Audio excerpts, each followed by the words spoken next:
8h36, bon début de journée. Merci d'écouter Vivre FM, la radio de toutes les différences.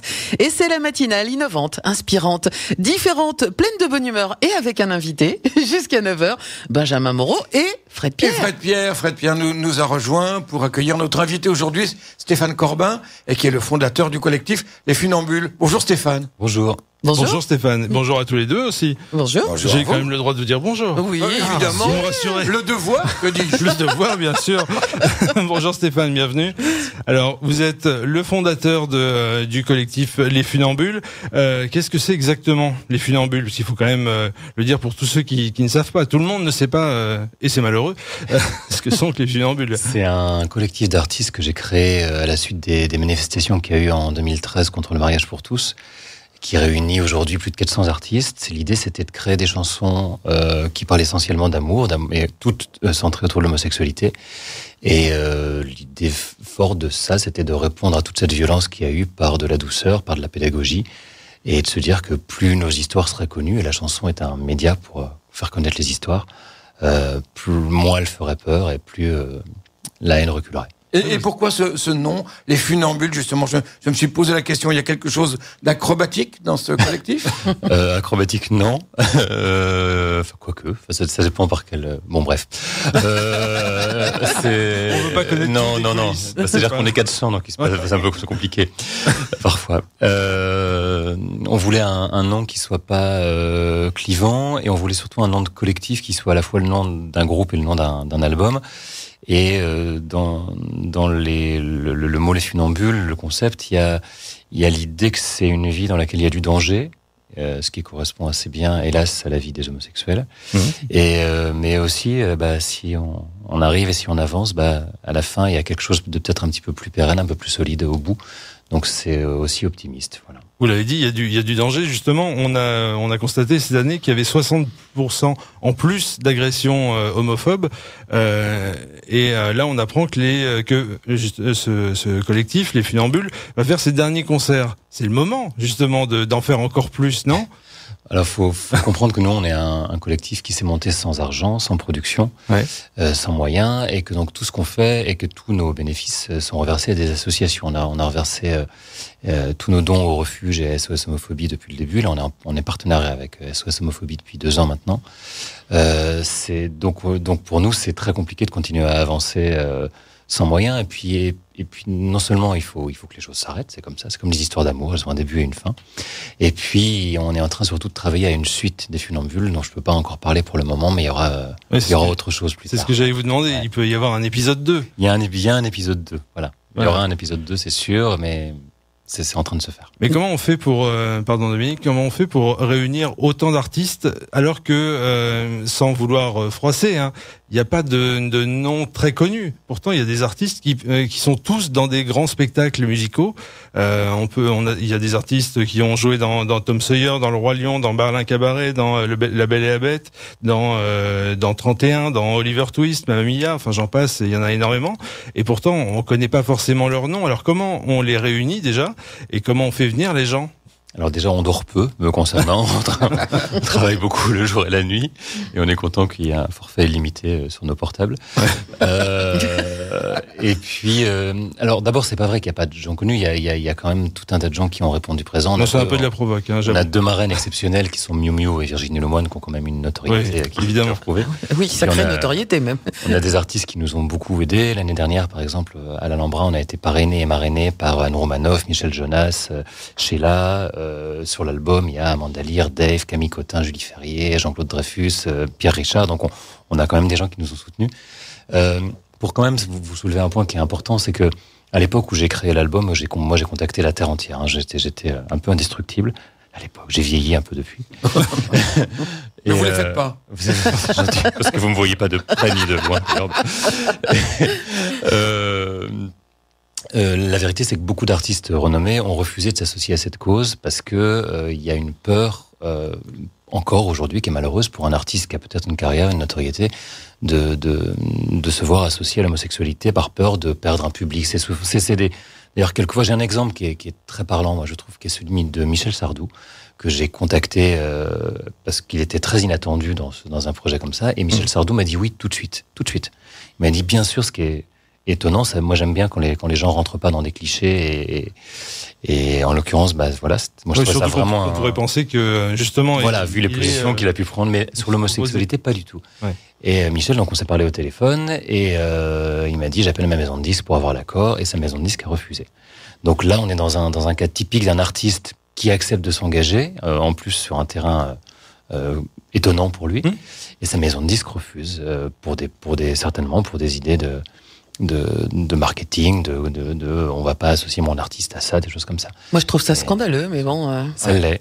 Oui, nous, on n'a pas de pouvoir là-dessus. Ça fait Non. partie des choses qui nous fatiguent un peu. C'est bien triste, surtout. Non, ce qui est étonnant, c'est qu'un artiste comme lui, qui a une longue carrière et qui pourrait imposer tout ce qu'il veut, en fait, on voit ça que marche pas comme ça. Voilà, non, on voit que c'est pas les ça. contrats d'exclusivité avec les maisons de disques, c'est les contrats d'exclusivité.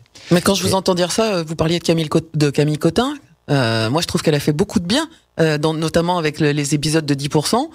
Enfin, je pense qu'elle a amené quelque chose. Camille, elle est très engagée dans plusieurs associations et elle est très généreuse et effectivement, les rôles qu'elle choisit de jouer, notamment dans 10%, donnent une visibilité que je trouve assez moderne et banalisante, ce qui est une très très bonne chose. Tout à fait. Donc et elle met toujours son énergie et son talent au service de plusieurs causes. Et voilà, j'ai beaucoup de respect, d'admiration pour elle. Moi aussi. Et juste pour répondre à ce que vous disiez sur la comédie musicale, parce que moi je viens de ce milieu-là, je travaille dans la comédie musicale depuis 15 ans, donc je peux vraiment rendre un hommage à tous ces artistes dont vous parliez, qui ont participé à ces grands spectacles. Eux m'ont répondu dans la seconde et ils ont tous dit oui. Et parmi les 400 justement artistes qui participent depuis plusieurs années sur les funambules, comment on choisit seulement 50 justement? Ça doit pas être simple. Ça c'est difficile, c'est en cruel. fonction des plannings ou d'abord il y a une histoire de planning. Je suis quand même devenu le roi du doodle depuis que j'ai lancé les funambules. Heureusement j'ai des gens qui m'aident à ça. C'est beaucoup une histoire de planning, c'est beaucoup une histoire de ce qu'on appelle un emploi, comme au cinéma ou au théâtre, quoi. C'est quel chanteur peut correspondre ou quelle chanteuse peut correspondre à tel rôle, telle tessiture, tel type de personnage, tel âge. Et non, mais c'est difficile. Il y a forcément, on peut pas appeler tout le monde et on peut pas réunir tout le monde. Mais l'an dernier, on a fait quand même 7 concerts. Il y avait 130 artistes, 130 chanteurs, chanteuses sur la semaine. Cette année, sur la semaine, je pense qu'il y en a 80 à peu près. Donc sur les 4 jours qu'on fait. Donc c'est déjà pas mal. Je peux pas arriver à tout faire, mais c'est déjà pas mal. Et croyez-moi, ça me coûte cher en crème anti-rides. En tout cas, ce qui peut être utile, à part la crème anti-rides, c'est l'humour qui est dégagé pendant le spectacle, parce qu'en fait, c'est pas. J'ai un ami qui m'a dit, tiens, ça doit être plombant un peu, que des trucs sur l'homosexualité. Et évidemment, je me suis insurgé. Je me suis inscrit en faux en lui disant que évidemment, on riait beaucoup. Vous êtes très drôle sur scène puisque vous faites vous faites tout en fait sur ce spectacle, mais sur le spectacle lui-même sur scène, vous faites tous les intermèdes entre chaque chanson. Il y a un lien, il y a une histoire. Ouais, je suis un peu le maître de cérémonie. Voilà. Et Monsieur Loyal.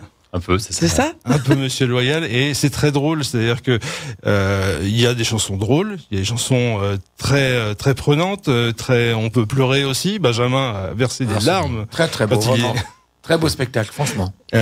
Comment vous faites pour justement faire rire avec ces sujets qui sont graves comme l'homophobie? D'abord, je crois que c'est une histoire de tempérament. C'est quelque chose que je partage beaucoup avec Virginie Lemoine, qui est notre marraine et qui est un peu mon double artistique, avec qui je travaille énormément. Je pense que d'abord la pédagogie, le message passe mieux s'il n'est pas asséné. Et que juste, moi, ce que j'ai voulu faire dans ce projet, c'est un petit peu un documentaire. C'est juste dire voilà ce qui se passe, voilà des portraits, voilà nos histoires, voilà ce qu'elles sont. Prenez-les, les prenez pas, mais elles sont comme ça. C'est pas discutable. Virginie, elle raconte souvent une anecdote et j'ai beaucoup appris d'elle, notamment dans des interviews qu'on a pu faire ensemble. Elle raconte beaucoup son histoire familiale. Et dans son histoire familiale, il se trouve qu'elle a perdu sa maman très jeune, comme moi. On en a fait une pièce d'ailleurs ensemble. Et elle a été élevée par son frère, qui se trouve être homosexuel. Bon, c'est une caractéristique comme une autre.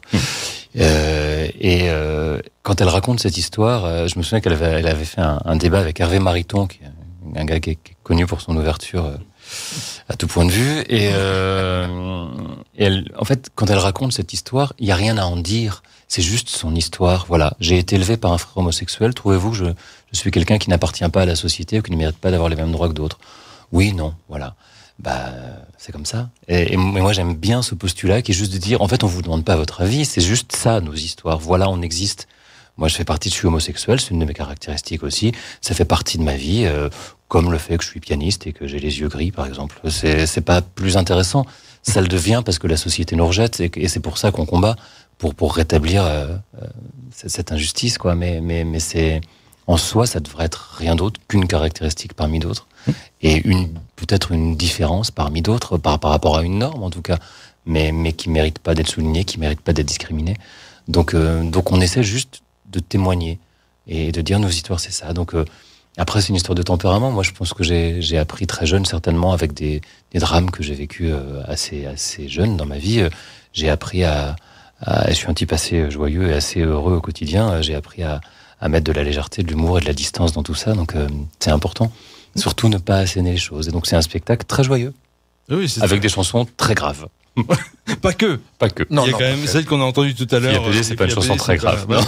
Et puis c'est un sujet un petit peu. Vous les avez toutes écrites ou il y a d'autres artistes, parce que les filles APD, il y a également. C'est Alexis Michalik qui a écrit le texte de filles APD. En fait, il y a une vingtaine d'auteurs sur l'album. Moi, j'ai tout composé toutes les musiques, et je crois que j'ai écrit 4 ou 5 textes sur l'album. Mais ce qui m'intéressait, c'était d'avoir une diversité de points de vue, et d'avoir des points de vue d'hommes, de femmes, d'homos, d'hétéros, de jeunes, de moins jeunes.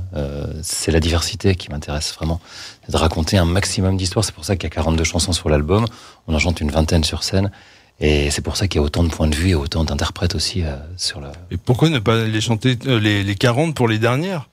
Alors ça va faire des concerts de 5 heures, mais pourquoi moi j'y suis pas hostile. C'est bon, on commence maintenant, et puis c'est bon. Ce serait toujours moins pénible que Francis Lalanne. Hein. Je vais pas commenter. Alexis Michalik a écrit des chansons. Il a écrit 5 textes, Alexis Michalik, sur l'album, ouais. Des textes magnifiques. Et parmi toutes ces chansons, il y a quand même aussi une que moi j'ai vu chanter par Olivier Bretman, qu'on a pu connaître dans Le Roi Lion, par exemple, qui jouait un Scar magnifique, ou dans Berlin Cabaret récemment, avec vous d'ailleurs. Avec moi, oui. Ben oui, de Stéphane Drouet, c'était la famille rapprochée, Olivier. Ouais. Voilà, et Marisa Berenson également. Et il a chanté une chanson sur le père, c'est l'absence du père. Non, c'est une chanson qui s'appelle Tendre les bras, et qui est une chanson sur... c'est à peu près l'histoire de mon père avec moi, c'est mon père qui a écrit ce texte-là. Parce que mon père a aussi écrit quelques textes de chansons pour cet album, et c'est toujours très émouvant d'en parler. Il a notamment sur l'album écrit le texte que chante Annie Cordy, ce qui est encore plus émouvant, parce qu'Annie Cordy, c'était la chanteuse qu'il écoutait lui quand il était enfant. Alors ça ne rajeunit pas complètement, mais ça boucle quelque chose qui est magnifique. Et la chanson que chante Olivier Bretman, qui a écrit mon père, qui est aussi chantée par Jérôme Pradon en alternance, c'est dit juste, mais j'avais pas compris que t'étais homo. Ta mère avait compris depuis longtemps, elle savait. Et il y a rien d'autre à faire qu'à tendre les bras et à accepter, à être là, parce que c'est déjà assez difficile comme ça dans le monde. Donc il faut que les parents soient là. Ouais, c'est une chanson assez prenante, parce que justement il y a beaucoup d'enfants qui aimeraient que leur père, leurs parents tendent les bras, et on sait via des associations comme le Refuge que c'est pas forcément toujours le cas. Mais il y a malheureusement une société qui fait que les parents préfèrent se voiler la face, parce que c'est pas dans la norme. Et c'est très malheureux, parce que c'est lié à beaucoup de choses. C'est lié à beaucoup de peur, il y a beaucoup de méconnaissance. Oui. Il y a du culturel, il y a du religieux, il y a de la peur du qu'en dira-t-on, il y a de la peur du voisinage, il y a des choses très c'est des sujets compliqués. Moi, je pense que là-dessus, il faut éduquer. C'est ça qu'on essaye de faire. Un des souvenirs les plus marquants que j'ai avec les Funambules, c'est un concert qu'on a fait au Havre, et où, à la fin du concert, un papa est venu me voir. Il était venu avec ses 3 enfants et sa femme, et on l'avait forcé à venir. C'est l'organisateur qui l'avait forcé à venir. C'était un ami de l'organisateur qui lui a dit: il faut que tu viennes voir ça. Et il m'a dit à la fin, il m'a pris dans ses bras et il m'a dit, je connaissais rien à l'homosexualité, je voulais pas venir, ça ne m'intéressait pas. Maintenant que j'ai vu vos chansons, que j'ai entendu vos chansons, je sais que si un de mes fils est homo, je lui dirais juste que je l'aime, alors qu'avant je l'aurais probablement foutu à la porte. Et là, vous sentez que vous avez réussi. En tous les cas, le message. Il y a une pensée forte du bouddhisme qui dit que si on change la vie d'une personne, on a réussi sa vie. Donc oui, On va dire oui. On a réussi quelque chose en tout cas. Et moi j'ai tout à fait conscience de ce qu'on fait. On n'est pas une association de lutte sur le terrain. On n'est pas SOS Homophobie. On n'est pas le refuge. On n'est pas Contact. On n'est pas l'inter-LGBT. On n'est pas ces associations-là. Et j'ai beaucoup de respect et d'admiration pour les gens qui vont au combat quotidien. Maintenant, ce qu'on a inventé nous, c'est une petite pierre à l'édifice et ça a sa place dans le militantisme. Oui, parce que c'est une autre forme de combat. C'est une autre manière de combat. Et on a besoin de toutes les formes de combat pour faire avancer les idées et pour faire évoluer la société. Donc, les chansons, c'est doux, c'est pacifique. Vous voulez pas les entendre, vous voulez vous fermer la radio ou vous les achetez pas, c'est pas agressant. Donc exactement. Et ça amène du réconfort, ça amène le sentiment qu'on n'est pas seul, ça amène de l'émotion qui accompagne nos vies. C'est important tout ça. Et puis en plus sur le concert en lui-même, c'est plutôt un moment très festif quand même. Oui, c'est très festif. Ça monte au fur et à mesure. Enfin, il y a des moments festifs au début, au milieu, à la fin, mais le final est quand même très joyeux, très joyeux. Très festif, ouais. À la limite, il est pas assez long. C'est une critique personnelle, je vous la donne comme donc ça. Donc voilà, les 5 heures, faites-en ce que vous voulez. C'est noté pour la semaine prochaine. On revient aux 5 heures. On revient à professionnel. Voilà. Non mais c'est vrai, quand on est dans la salle, cette chanson de fin que je dévoilerai pas et je vais certainement pas la chanter. Non, sûrement pas. est vraiment très joyeuse. On voit tout le public se lever et chanter avec vous. On aimerait que ça dure encore plus longtemps. Eh ben, c'est noté. Je vous promets qu'elle va durer plus longtemps à partir de la semaine prochaine. Très bien. Et justement, ce sera les 6, 7, 8 et 9 juin, donc la semaine prochaine, à l'Alhambra. Il faut penser à réserver, évidemment. Et ce sera à 20h les 6, 7 et 8 et à 17h le 9 juin, c'est ça ? Ça arrive. Voilà, alors le 9 juin, moi je veux une finale de 2 heures. En plus, c'est notre dernière date, donc je pense que celui-là va être de 2 heures. Et juste parce que c'est important quand même d'en parler aussi, en première partie, on fait une espèce de petite surprise à tous les gens qui nous aiment, parce qu'on va dévoiler quelques chansons du nouveau projet dont je parlais tout à l'heure. Voilà. On n'en parle pas pour l'instant, donc mais beaucoup de regrets pour ceux qui ne pourront pas venir. Donc pensez à réserver, c'est à l'Alhambra, donc les 6, 7, 8 et 9 juin prochains. C'est les Funambules et merci Stéphane Corbin d'être venu ce matin. Merci beaucoup.